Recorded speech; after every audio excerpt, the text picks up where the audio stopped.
Hello, അങ്ങനെ ഞങ്ങൾ വാള മീൻ കഴുകിയെടുക്കുകയാണ്. അങ്ങനെ ഞങ്ങൾ വാള മീൻ കഴുകി റെഡിയാക്കിയിട്ടുണ്ട്. ഇനി അരപ്പിലോട്ട് പോകാം.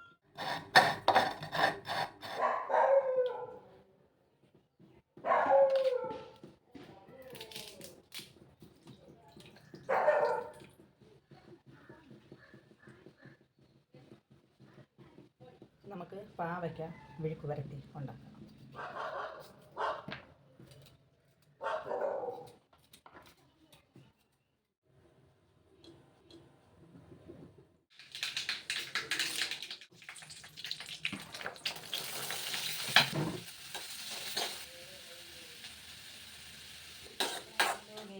അങ്ങനെ ഞങ്ങൾ ഇന്നത്തെ ഉച്ചഭക്ഷണം കാണണ്ടേ.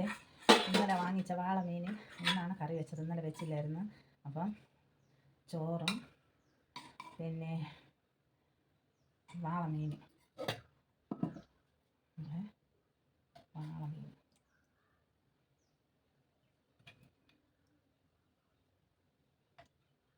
പാവയ്ക്ക വിഴുക്ക് വരട്ടി. വിഴുക്ക് വരട്ടി അമ്മ കഴിക്കുമെന്ന് അറിഞ്ഞൂടാ. അതൊരു കയ്പൊക്കെ ഇല്ലേ, അതുകൊണ്ട് അത് കഴിക്കുമെന്നുള്ളത് അറിഞ്ഞൂടാ. വാള മീൻ ഇഷ്ടമുണ്ട്. ഇന്നത്തെ ഞങ്ങളുടെ ഉച്ചഭക്ഷണം ചോറ്, വാള മീൻ, പാവയ്ക്ക വിഴുക്ക് വരട്ടി, നാരങ്ങ. അമ്മയ്ക്ക് കൊണ്ടുവന്ന് കൊടുക്കാം.